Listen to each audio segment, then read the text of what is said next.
Talking about a post that he has written on Japers Rink entitled Help Wanted. Capitals need more 5-on-5 production. Also talking about game one last night. Happy to have with us again Adam Stringham from Japers Rink. Hey, Adam. Hey, John. How you doing? Doing pretty well. Want to talk about the piece in a moment, but want to get your 2 cents on the game last night as well. Certainly the Caps yielding maybe more shots on goal and offensive chances than they might have liked, but it certainly was a night that was carried by TJ Oshie. It was a bit of a bounce back, and in the words of LL Cool J, don't call it a comeback for Andre Burakovsky, I suppose, but in getting the goal last night for him and getting his confidence back, there was a lot that went right for this team, too, in picking up a Game 1 victory against the Penguins. Yeah, it was really a good game for the Capitals. I mean, the Penguins, going into the playoffs were one of the best possession teams, and they obviously dominated the Rangers on the scoreboard.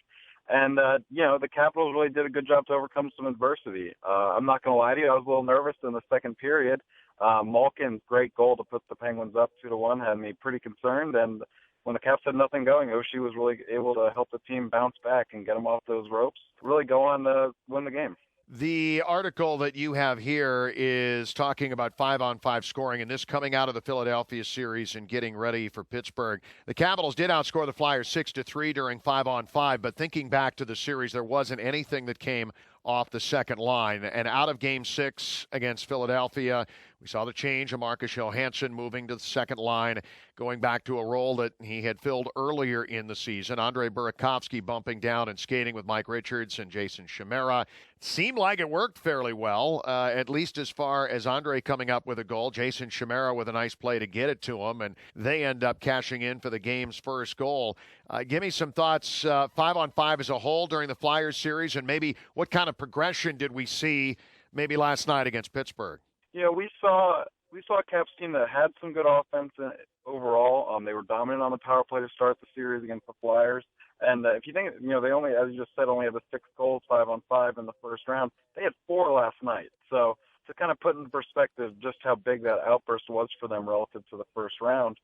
You've kind of seen that development. And, talking about the second line, we saw a lot of chances for Kuznetsov, Williams, and Burakovsky, and when they were together, and they just weren't able to bury.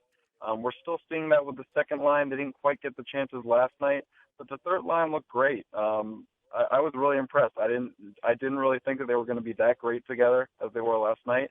Burakovsky looked like a man on a mission. A lot of attempts for him. He actually led the Capitals in scoring chances last night, despite how great Oshie was. So it was one heck of a game for the Capitals, and that 5-on-5 scoring is going to be a key part of this series if the power play can't start clicking.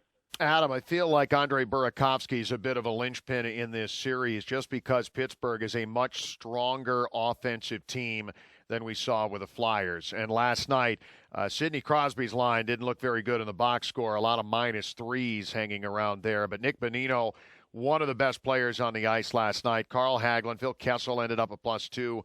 Malkin, as you mentioned, had the terrific goal in the second period as well. So you got a guy like Matt Cullen on your fourth line that's scoring goals. They can obviously get the offense from just about anywhere. For the Capitals to do that, they need to be able to counter with 4 lines. And if Andre Burakovsky can make those kind of contributions from the third line, if Marcus Johansson can do what we saw out of him in the first round, and joining Kuznetsov and joining Williams.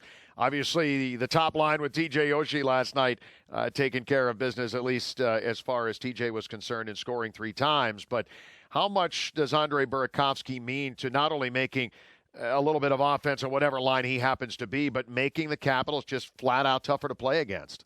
I think he's a huge part of the Capitals' plans and really their aspirations moving forward. Prior to the first round when we did our Japers Rink roundtable, I picked he and Kuznetsov as being the real linchpins for the Capitals for the whole playoffs.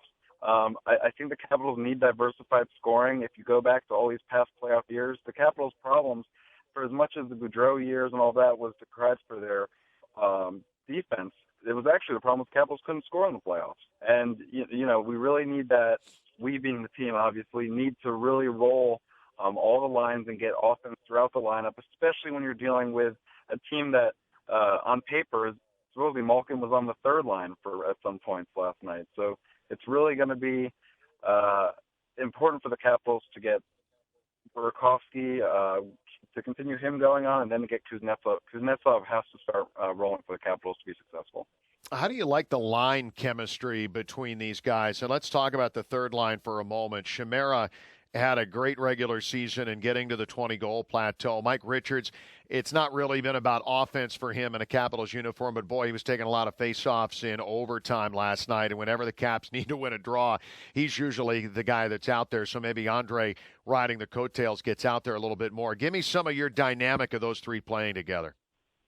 It's interesting because Chimera is one of the quickest guys on the team. I mean, that's, they don't call him the ice cheater for nothing, but and Burakovsky is fast too. Very different in how they skate, but the way that they're able to move is great. Chimera does a great job of keeping up with Burakovsky on the rush, and if Burakovsky's under a lot of pressure, he can just chip it in deep to Chimera, which is a nice asset to have. There was a quote in the Washington Post today with Richards saying he feels like he has to work really hard just to keep up with those guys, and that's not always a bad thing to have a third guy coming behind late on the play. So I think it's a great dynamic that works well for what the Capitals are trying to do here against a very quick Pittsburgh team. The second line, of course, with Marcus moving up there, we've seen this before, and Marcus playing the wing. He spent a lot of the second half of the season as this team's third line center.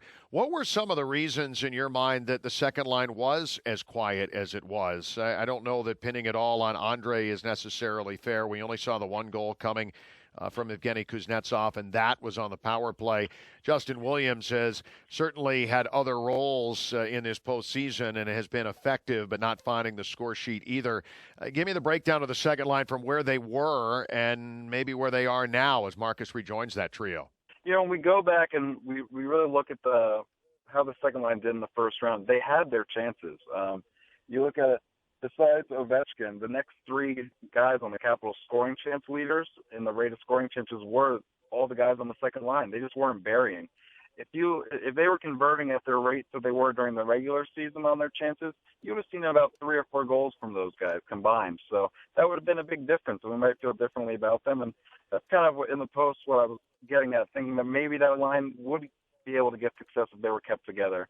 But now I feel a bit differently after seeing how the third line worked last night. But with Johansson up there, I thought they struggled last night. I didn't think the chemistry was quite like what we saw with the third line. A little fractured play. I think Williams has struggled this postseason, which is really not what I expected going in. But I think he'll get it together.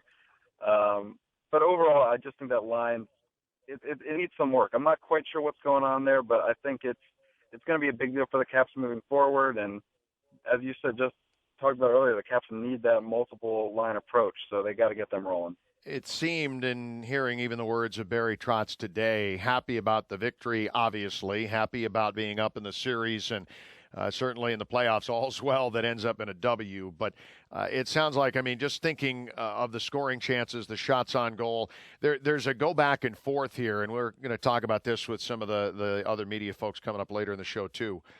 Whether or not, the pace that the Capitals want to play at, a possession game where they're in control of the puck, and the more that they have it, the Penguins don't.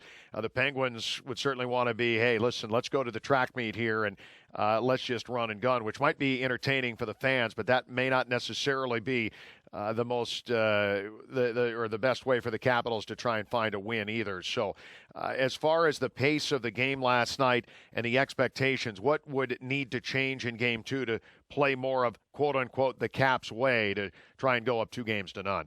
I think it's interesting that you bring it up like that. I think we heard Matt Niskanen talk about it a bit in the clip you played just before I came on. The Capitals had trouble forechecking in the second period, so I think they've got to find a way to limit their gaps, especially with the long change. Pittsburgh was a great scoring team in the second period, so anytime that there's more ice out there, they're able to run with it. So the Capitals have to find a way to eliminate time and space. But, getting back to what you were saying about the Caps way, I think when Barry Trotz first came here, he talked about how great the Kings were because the Kings could play any different style of game and still be successful. And I think that's what the Capitals like to think they have in their roster. Obviously, with a team like the Penguins, you can't let it get into being too much of a track meet.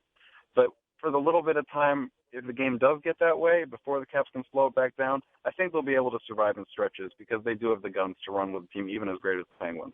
The name of the post on Japers Rink right now, Help Wanted, Capitals Need More 5-on-5 Production. The author, Adam Stringham, joining us. Hey, Adam, we appreciate you chiming in here with us on a Friday. Have a good weekend, and hopefully the Capitals will be up 2-0 here before the weekend comes to an end. Thanks for joining us. Thanks a lot, John.